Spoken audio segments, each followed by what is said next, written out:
What up, y'all? On today's episode of The Drop, we're going to be talking about new songs and albums and also just music news in general from Cardi B, Offset, Camila Cabello, Justine Timberlake, Tinashe, Remy Ma, Dave East, Stefflon Don, and many, many more, okay? So get comfortable, get a snack. Are y'all ready? It's lit. I came to vibe, you came to function, just do that, baby. Don't worry about nothing, no. I came to vibe, you came to function, just do that, baby. Don't worry about nothing, no. Relax just a little bit.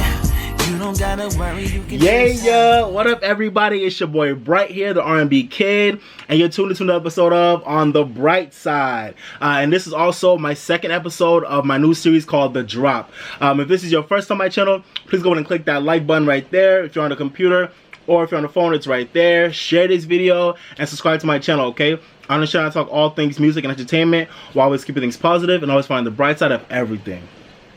Okay, y'all, so we have a lot of stuff to get through in this video, so let's just get right to it. The first thing I want to talk about is Cardi B. It seems like every other week, Cardi B is out here breaking a new record in music. It's crazy. What I want to talk about today is, it happened just recently, but I think a few weeks ago, Cardi B became the third act, I think, overall to have 3 songs of hers in the not 3 songs in general, but her first 3 songs that she's ever put out as an official artist on the Hot 100. She's become the third artist after the Beatles and Ashanti to have her first 3 singles that have hit the Hot 100 being the top 10 at the same time. If you're not a chart maven like me, I follow charts a lot, not because I feel like they're important to music, but because I feel like I like to know what's going on and what people like to consume. So if you follow the charts, you would know that that's a very impressive feat. That's a very impressive achievement, so shout out to Cardi B for that. To be a woman of color that has, a few weeks ago, had 3 songs of hers, that was either her song or she was a feature on, to have 3 songs in the top 10 of the Hot 100, that's an amazing accomplishment. So shout out to Cardi B for that. I just wanted to highlight that and talk about that. The only other artists that have done that with their first 3 singles to hit the Hot 100 have been the Beatles, which is insane. The Beatles and Ashanti.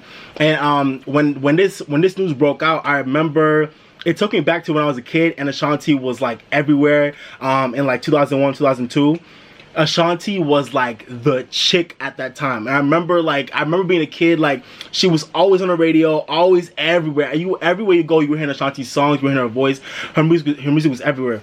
At one point, she had Always on Time, the song with Ja Rule, What's Love, the song what she did with Fat Joe, and her own song Foolish. At one point, she had those 3 songs all in the top 10 of the Hot 100. So it just took me back to that time in my life, and that was a good time in music. And I remember that time when Ashanti was dominating. So shout out to Ashanti. How you doing, boo? And shout out to Cardi B. Cardi B is gonna be a new sensation in music. I really feel like she will be, and I'm really interested to see where her career will go from here. Okay. So I just wanted to talk about that. And also with Cardi B, her newest achievement is that she now has, what's the achievement? She now broke Beyonce's record of having 5 songs and now in the top 10 of the Hot R&B and hip hop songs chart. So Beyonce was the person who was holding this record. She had 4 songs at one point. I think around her I'm Sasha Fierce era, she had 4 songs of her own, or that she was a feature on, in the top 10 of the Hot, R&B hip hop songs chart, which is the genre chart of the Hot 100. Which is a very hard thing to do. That means you have mad records out and they're all popping at the same time. And now Cardi B has now broken that record because she has 5 records in the top 10 of the Hot R&B hip hop songs chart. And like I've been telling you on previous videos, Cardi B is really out here winning. Like, she has so many songs on the chart, killing it right now. I know. So I think the 5 songs in the top 10 are Bodak Yellow, Bartier Cardi, her new joint. That beat is popping, by the way. No Limit, her feature on G-Eazy's joint. Motorsport, her feature on that record. And what's the last song? And then Finesse Remix. So she has 5 songs in the top 10 of the R&B and hip hop songs chart, which is just insane. So Cardi B, shout out to you, mama. Keep killing it. I just want to highlight you and really highlight this amazing achievement that you've achieved. Very low key and in a very quick span of time, just starting your career. So shout out to you. And now I want to talk about Offset. Speaking of Cardi B, I want to talk about Offset. Offset recently has been dealing with a lot of backlash and controversy surrounding his I think his remark about not messing with queers in a song he did with YFN Lucci. I heard that song and I saw the video. I like the song. I like the song. I like the video. It wasn't nothing crazy, but it was a cool song, cool video. But I wanted to talk about this real quick because I feel like this is a very important conversation to have. As a black man particularly, and just as a fan of hip hop, I feel like this is a very important conversation to have. The interesting thing about this topic is that a lot of people have been coming at Offset crazy, like, why the hell is he talking about he don't mess with queers, like, and I heard the song and he pretty much made it really direct. Offset was like, I forgot what the rhyme was before he said it, but he's like, son, ear, I don't fuck with queer. He said something like that. And when I heard it, I didn't catch it the first time I heard the song. I really didn't catch it. I really didn't catch it. But then when I heard the news, the story about it, I was like, oh shit! Like Offset really said that in the song. And I think it's important for for rappers to really realize. I mean, in my opinion, there's nothing wrong with. I don't know. I hope this doesn't sound weird, but in my opinion, there's nothing wrong with not liking a certain group of people or a certain type of people if that's how you really feel. And I don't believe in that. I personally, like, all my friends know me. If you know me, I love everybody. I don't care if you gay, straight, black, white, yellow. I don't care who you are. I love people in general. I just love people. I really do. So I'm not particularly a person that's a fan of like not liking a certain group of people. But I respect people enough that if you feel that way, that's your opinion and that's how you feel. Like, it's cool. It's really cool. But I think it's really sad when a rapper isn't taking the time to really realize how important it is to not do stuff like that on a record, like not say stuff like that on an actual like record that you are putting out. I don't understand why Offset took the time and energy to say that stuff in his song. If you like Offset really don't fuck with gay people, that's fine. I don't care. But I really feel like if you are trying to really build a healthy career in the music industry, you need to depend on the LGBTQ audience. It's very important. LGBTQ people are a major population of the people in the world. So of course that translates to them being a major population of music buyers and music consumers. So if you're gonna isolate gay people in your music, like, bro, you're gonna end up losing out in the long run. So I just wanted to touch on that. I decided to talk about it. What's it called? And also I did read later. I read an article later that said that was talking about how Offset said he didn't really mean to say queer to offend gay people, and he was saying it as like a way to like say, I don't fuck with people who are like weird or different or like obscure, like people who are just different or weird, not particularly just gay or whatever. Like, so when he said that, I was like, okay, cool. I understand that, but you still, like Offset, you're a grown ass man. You still shouldn't have touched that topic in that way by saying that word. Like, you as a grown ass man, you know for a fact that if you're gonna say the word queer in a song, that people gonna think you're talking about gay people. Even if you meant to say like weird or different, like people gonna know you're talking about gay people, bro. So you can't do that, man. In these times we're living in where everybody's really like sensitive and everyone's really on edge about terminology and categorizing people and offending people, like you really have to be careful how you move in the industry and how you move in your records and how you move in your music. So Offset, be careful, bro. You can't be making moves out here like that. Especially, and it's funny because Offset and the Migos come from like one of the gayest cities in America, which is Atlanta. Like, they come from Atlanta. So you guys are constantly, and y'all talk about gay designers and all that stuff. You guys are constantly surrounded by gay people and gay things, like, so it's like, why would y'all even go there? I don't know. It's just weird. So Offset, stop touching those topics. Migos, stop talking about y'all homophobia and all that stuff. Like, just stop talking about it.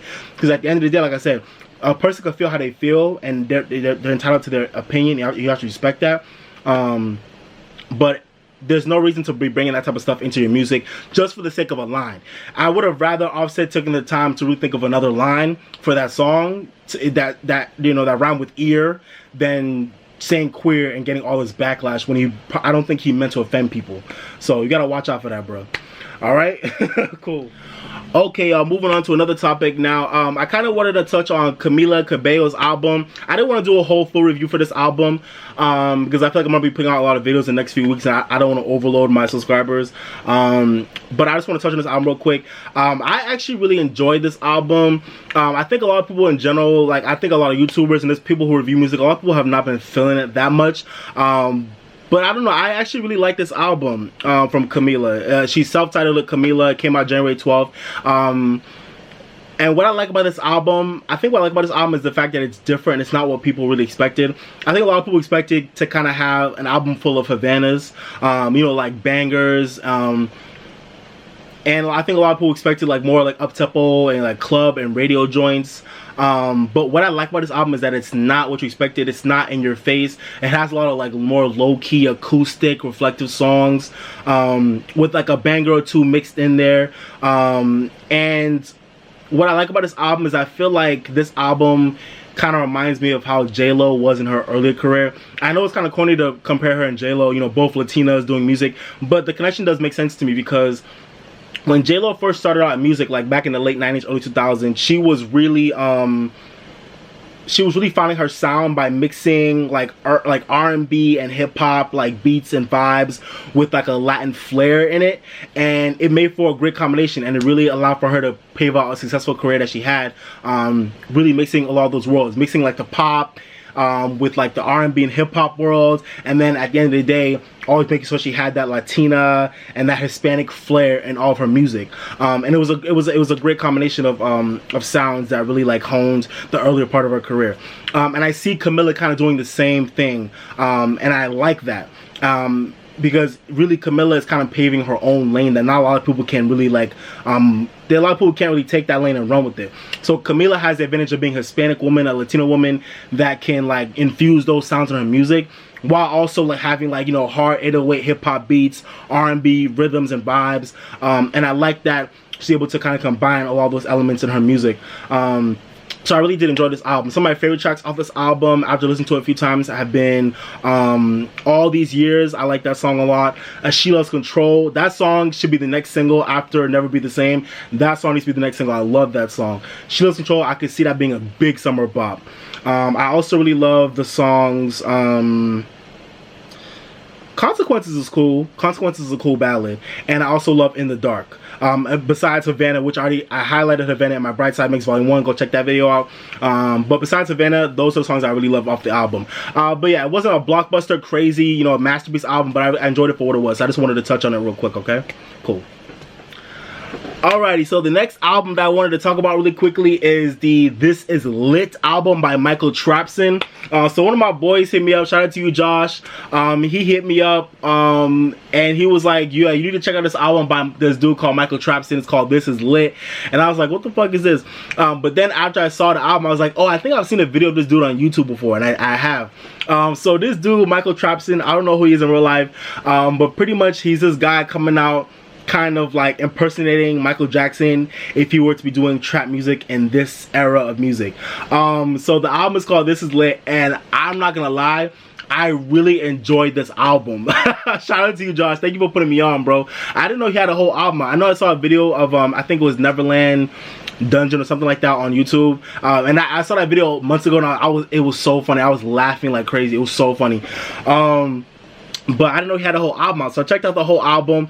And pretty much what this album is, it's literally like it literally sounds like if Michael Jackson, well, if he came back from the dead, and if he was making trap music like today, this is what this album sounds like. So go check out this album. I recommend it. It's like a novelty album, but actually it really bangs. I feel like it somewhat comes across as a joke, but it's actually like a really good album. The beats are fire. The way he impersonated Michael Jackson with his ad-libs, like, you know, the hee and the topics talking about my shiny glove, look at my glove, it's so lit. And like it's a perfect combination of trap music and trap vibes, like ratchet ass trap music with like the regalness of Michael Jackson's artistry and like his whole swag. So it was a great project. I recommend checking it out. It really low-key banged.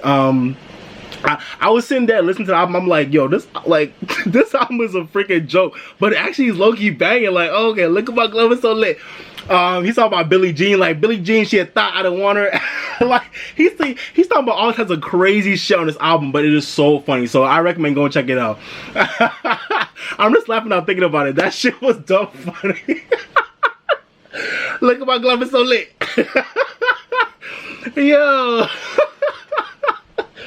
Alright, so moving on, kind of touching on, so relating to Michael Jackson somewhat. I hate to say this, but it's kind of true. I want to talk about Justin Timberlake's new song, Supplies. So JT just dropped a new song and video this week for Supplies, which is now going to be the second single off of his new album, Man in the Woods. And when I saw the video and I heard the song for the first time, I was conflicted. So this is my thoughts on the song and the video. The video is fire, by the way. I love the video. The video is fire. Oh, not, I wouldn't say fire, but I really like what it was giving. I like the video and the vibe of it. I like the post-apocalyptic feeling of the video. And I just like the way it was paced. I like the art direction. I just like the direction of the video. But the song itself, shout out to Pharrell. Pharrell produced it, or the Neptunes, him and Chad Hugo. So shout out to the Neptunes, one of my favorite producers of all time. They produced the joint. I think the Neptunes have produced like most of the album, if I'm not mistaken.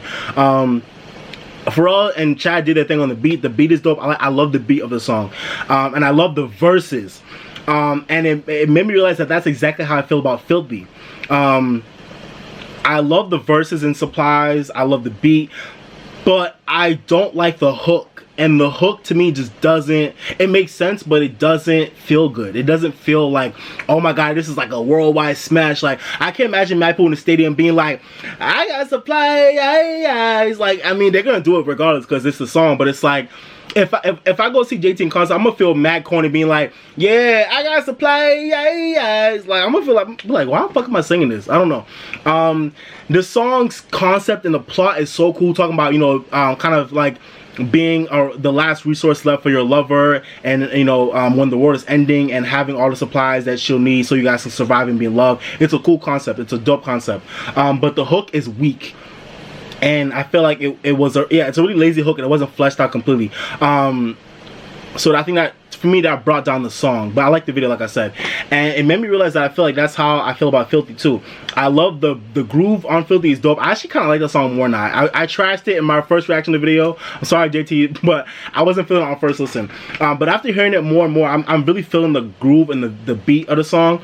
And I like the verses, even though the lyrics don't really make that much sense. But to me, what brings that song down is its lack of a really strong hook.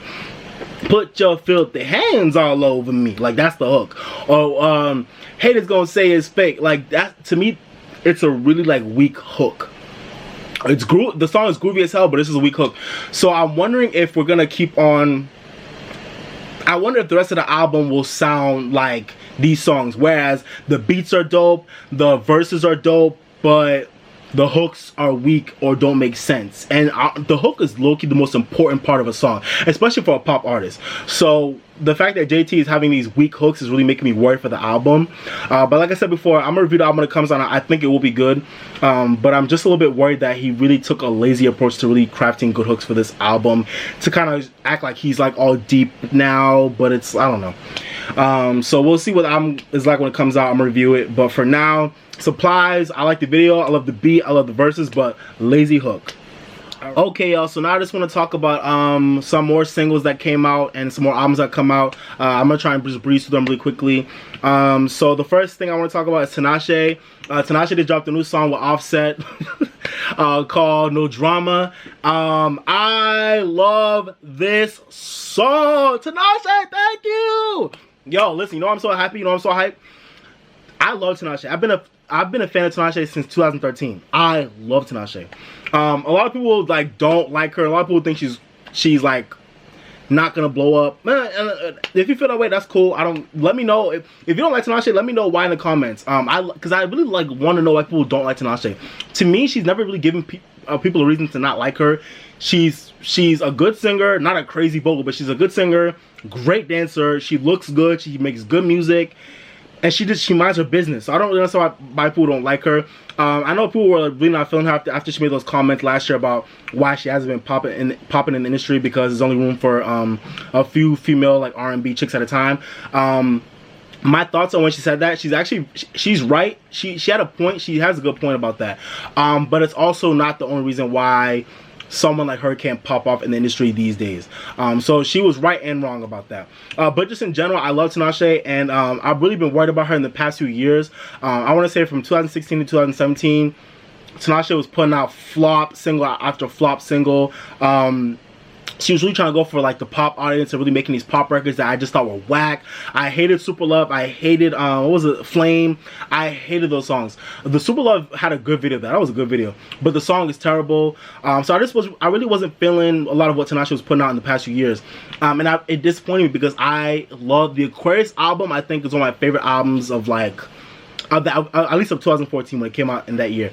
That was one of my favorite albums that year, and the Aquarius album I think is just an amazing underrated project. So many good songs on that album. Go check out Aquarius if you've not checked it out, her first album. So she's been struggling to put out her second album. She's been trying to find a hit for a long time, and she's been struggling, but I think she's gonna put out 3 songs in the next couple of weeks or months, but this is the first one she's put out, and I'm already so excited. I love this song. It's a jam, it's a bop, and I think she's finally going to be able to put out her album at some point this year, because I think this will be a big hit for her, so I'm excited. Guys, go support and stream, buy the song, No Drama. It's a bop, I'm telling you. And the video is fire too. I watched the video. The video is fire, so go watch it. Tinashe is coming this year, and I'm ready for it. I'm here for it, and I can't wait to see what she gives to all of us. She's coming this year. Oh, that video and that song was fire. I was like, when I first heard it, I was like, but then when I heard it again, I watched the video again, I was like, oh, okay.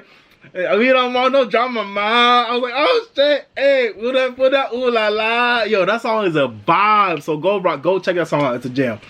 Next song I want to talk about is Remy Ma's new single, Melanin Magic, with Chris Brown. I wanted to talk about this song because I don't like the song, and I feel like Remy Ma is going through what Tinashe went through in the past few years. Remy Ma is putting out single after single that I'm not feeling. I love Remy Ma to pieces.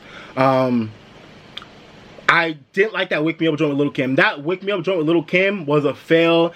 Good video, but a fail. Like, Kim was terrible on that hook. The song was just not like, it just wasn't like an in-your-face like hit like that. And Remy Ma needs that right now. She needs a hit that people can like instantly connect to. They can't deny it. They just vibe to it. And Wake Me Up was a sleeper to me. And this new song with Chris Brown, Melanin Magic, I love what she's talking about. The song, she's talking about women of color embracing their skin no matter what shade they are, and just loving themselves for who they are, and just being popping in your own skin. I love that message. That's a great message. So shout out Remy for that message. And Chris Brown did get on the hook. But what I don't like about Remy right now is that she keeps on using these old samples to create these new songs, and I feel like for someone who people already keep saying that she's old and like her sound and her vibe is dated, it doesn't help that she keeps on making records that have these old ass samples, and she keeps rapping like she's rapping from the 90s, which is not exactly a problem, but I feel like Remy should like be able to adapt to kind of this new generation. And how, I mean, I don't know, I just feel like this song to me was very weak. It wasn't like that good of a song to me, and I just don't understand why Remy Ma keeps releasing these subpar songs. Like, Remy Ma, you literally just gotta deal with Columbia. You don't have time to be wasting with like subpar songs. You need to be putting out fire singles back to back and let one catch on eventually, hopefully. If this song becomes a hit, you know, whatever, but I don't see it right now, and I feel like Remy Ma doesn't have time to play around, so I don't understand why she keeps on playing. But Remy Ma, I ain't feeling this joint with you and Chris Brown. Please get it together and put out some fire. But I really do feel like her album will be fire when it comes out. Her album will be dope, but for now I'm just not feeling it. But yeah. Next song I want to talk about is the new song Optimistic by August Greene. So August Greene is a new group that just formed. It's a group that has Common in it, Robert Glasper, and Kareem Riggins, who I think is one of Common's like main producers. So I didn't see this coming, but I like it, and I like all three of these guys together. Make sense, and they all like can kind of carry the same vibe, so I'm glad they made a group together. And I like this group, and I like the first song I heard off of them. It's called Optimistic, and it's featuring Brandy. So you already know I was lit. I saw this song, it said Optimistic featuring Brandy. I was like, oh shit, let's go. You already know when I see Brandy, I'm lit. If I see Brandy, I'm lit. One of my favorite singers of all time. So This song is a cover of the 1991 song by Sounds of Blackness. Y'all already know that song. If y'all know that song, shame on you. That's a classic black, like, 90s song. Such a good song. So shout out to Sounds of Blackness. Amazing. And shout out to Jimmy Jam and Terry Lewis too. They produced that song. So it's a cover of that song, and they killed it. Common's bars were dope. Brandy killed her vocal performance on the song. Shout out to Robert Glasper on the piano and Kareem Briggins. I think he was on the drums. It's just an amazing song. So go check out the song. I highly recommend it. If you need to pick me up, if you need to feel better, if you need to feel good, if you need some like smooth R&B, jazzy, hip hop vibes, go check out this record. It's an amazing record. So I just wanted to highlight it real quick. Thank you, Brandy, and thank you, August Greene, for this song. I can't wait to see what y'all do in the future. And apparently the album is dropping on March 9th, and it's going to be self-titled, so go check it out when it drops March 9th, okay? I might do a review on it when it comes out. We'll see what happens. But be on the lookout for that, okay? Cool. Alrighty, y'all. So the next artist I want to talk about in this video is Stefflon Don. Stefflon Don is an artist I just came across, you know, I want to say in the middle of last year with her song Hurtin Me. That song I've had to repeat many times throughout the year, and still now, even in January. That song is a vibe. It's a great party song. It's a great, you know, club song. Stefflon Don, I just wanted to talk about her real quick because her new EP just came out. It's called the Hurtin Me EP. It came out, I think, this week, January. No, it came out last week, January 12th. I love Stefflon Don, and I wanted to talk about her because I feel like I really see her being a big artist in the coming years. I really see her being a major force in R&B and hip-hop. She's a really interesting person. She was born in the UK, and she kind of claims being from the UK and also Holland. So she, you know, she's from Europe. She's European, but she's Jamaican. She has Jamaican roots. I think both her parents are Jamaican. So she has a really interesting like stuff going on with her. She, you know, she's from Europe, but she's Jamaican, and she makes like R&B and like reggae and hip-hop music all at the same time. Like she combines all three. So she's a very interesting artist to me. There's a lot of artists that are kind of combining, you know, reggae and dancehall with like hip-hop, because she's a rapper. And mind you, she's a good rapper too. She can spit. There's a lot of artists mixing those three genres together. So I love that she kind of is paving her own lane. And I love her sound. Her sound is dope too. What Stefflon Don gives me is kind of like a this generation's version of Lady Saw. If you know who Lady Saw, if you like reggae dancehall music, if you know who Lady Saw is, Stefflon Don gives me like a modern version of Lady Saw, but more like more Americanish, like more R&B and hip hop vibes in her music, as opposed to just like straight reggae and dancehall music, you know. So I just wanted to talk about her real quick. I love Stefflon Don, and I can't wait to see what you do in the future, Ma. Keep killing it. The next thing I wanted to talk about in this video is Sir. So Sir is an artist on the TDE label. And to me, now that SZA has blown up, he's the only hidden gem left on the label. To me, consequently, Sir to me is like a female version of SZA. I've known about Sir since 2016, but he's been out since, I think his first project came out back in 2015. It's an amazing project. I think it's called 7 Sundays was his first album. That is an amazing album. And he released an EP in 2016 called Her, and he released the sequel to that EP back last February in 2017 called the Her 2 EP. Both of those EPs I've had on repeat, like in the past few years, on repeat. I love Sir, and I love his sound, and I love what he brings to the table.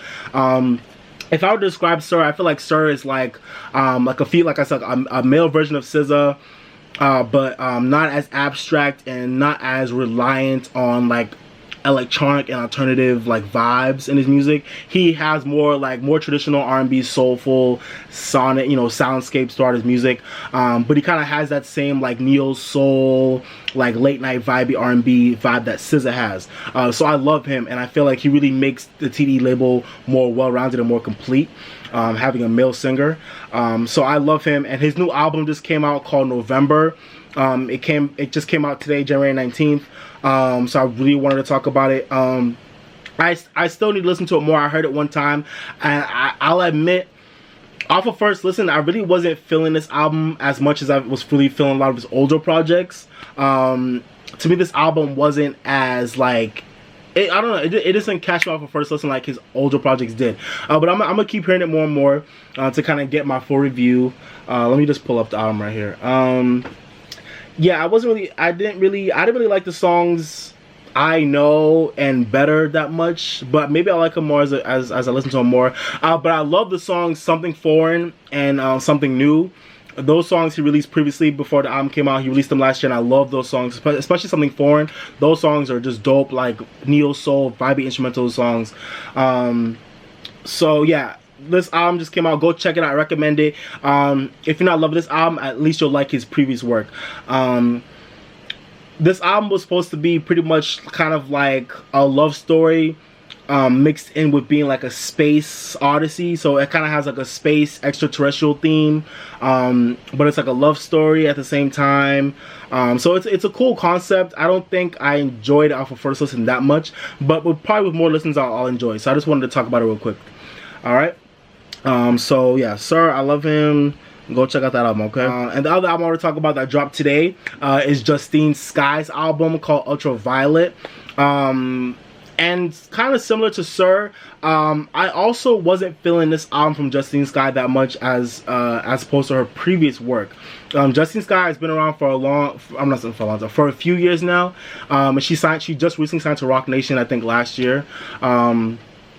So she's in an interesting place where she signed to a really good you know, label and company in the music industry, but unfortunately there's been very minimal buzz around her as an artist and her projects in the past couple of years, which I think is sad, because I think she has a lot to offer. I think they're trying to make her like the new like dark skinned Rihanna for this new generation, which I can definitely see happening if all the stars align and if they play their cards right. I can see it happening in due time.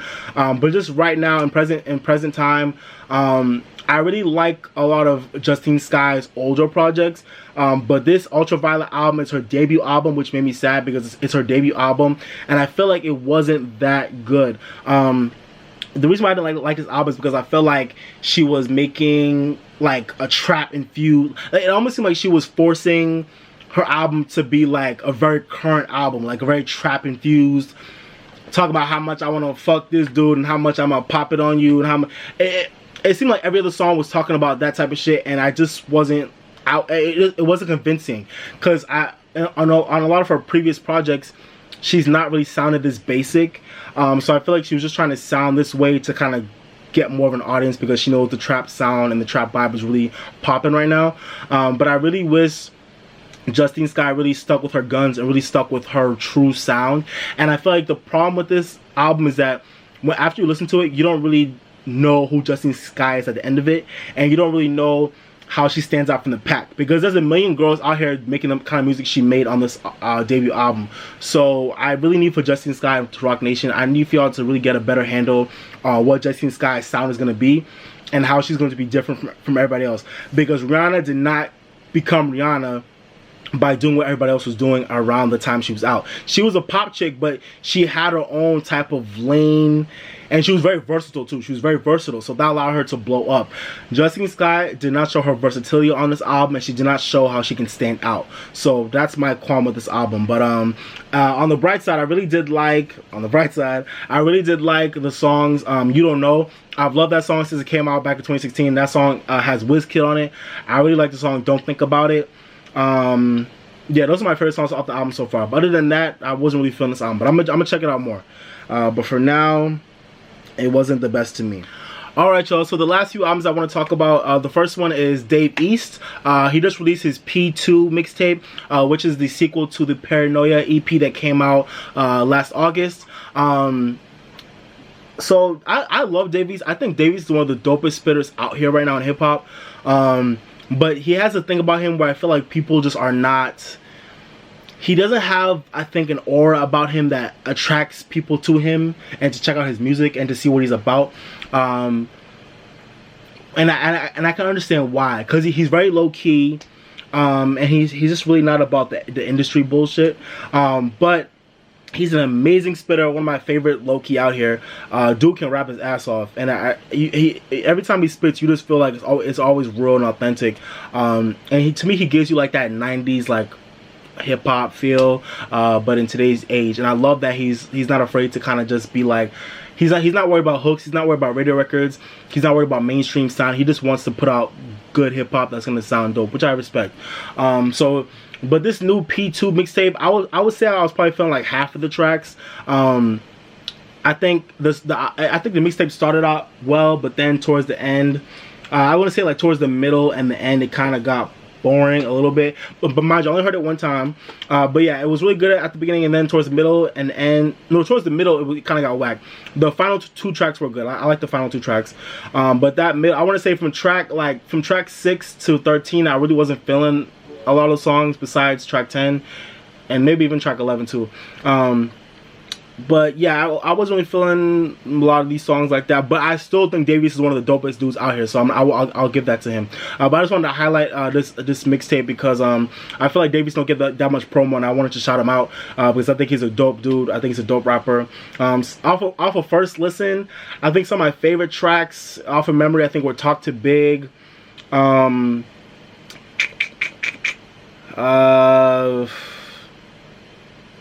And I think Prosper I really liked as well. I can't remember, but yeah, this album was just average to me. But I just wanted to highlight it, you know, just to get some love to my, to the boy. But yeah, and the last album I want to talk about this video, we're almost done, is Sicnarf's Savior album. So Sicnarf is a dope rapper coming out of Boston. I know him. He's one of my friends. I wanted to highlight him. His album came out at Christmas of last year, but I've not talked about it, so I just wanted to highlight in this video really quickly. I wanted to talk about this album because I'm really proud of my boy. This Savior album is really dope. You know, he's an upcoming rapper. You know, he's hustling. He's trying to get promotion. He's trying to get his name out there. And it's a shame because his album sounded so good. Yo, Francis, shout out to you. This album sounded so good. And I was listening to it and I was like, damn, this album's like, there are some rappers that put out albums that don't even sound as good as this shit. And it's just like, it made me realize like how much talent really is out here that no one is really hearing. But I wanted to shout out Sicnarf. This album is amazing. Shout out to you.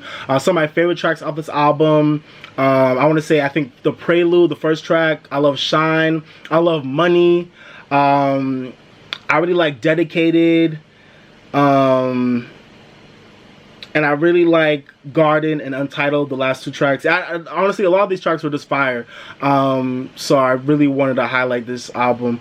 I think there's only one track I didn't like that much, but I can't remember which one it was because I deleted it. But for your whole album, bro, there's only one track I didn't like. But other than that, I was really feeling a lot of this album, so I wanted to highlight it. If you're looking for a really uplifting album that really is woke and talking about a lot of the stuff that's going on in our communities, but that'll give you some inspiration and just really, show you some amazing craft, being able to come up with bars and just really hone in those bars with some dope beats. Go check out this album. It's a really good album. I really recommend it, okay? But yeah, so that's been my roundup of my episode 2 of The Drop. Let me know what y'all thought about all the songs and albums and all the music news I was talking about in this video. Let me know what y'all thought about, Cardi B and Offset, all the shit going on with them. Let me know what you thought about Justin Timberlake's new song, Camila Cabello's new album, Stefflon Don's new EP, Dave East's new mixtape. Who else I talk about in this video? Everybody talks about this video. Just let me know what you thought about all the music down in the comment section. I'd love to hear your thoughts, okay? Let's open the conversation up, okay? Cool. But in the meantime, guys, like I always say, continue to live your best life, drink more water, stay woke, and if you are mad, go listen to your favorite song, okay? It'll make you feel better. Go listen to your favorite song, okay? But in the meantime, guys, thank you for watching. This has been your boy Bright, the R&B Kid, and I am signing off, okay? We signing off, baby. Alright, bye, y'all. I came to vibe, you came to function, just do that, baby. Don't worry about nothing, no. I came to vibe, you came to function, just do that, baby. Don't worry about nothing, no. Relax just a little bit. You don't gotta worry, you can just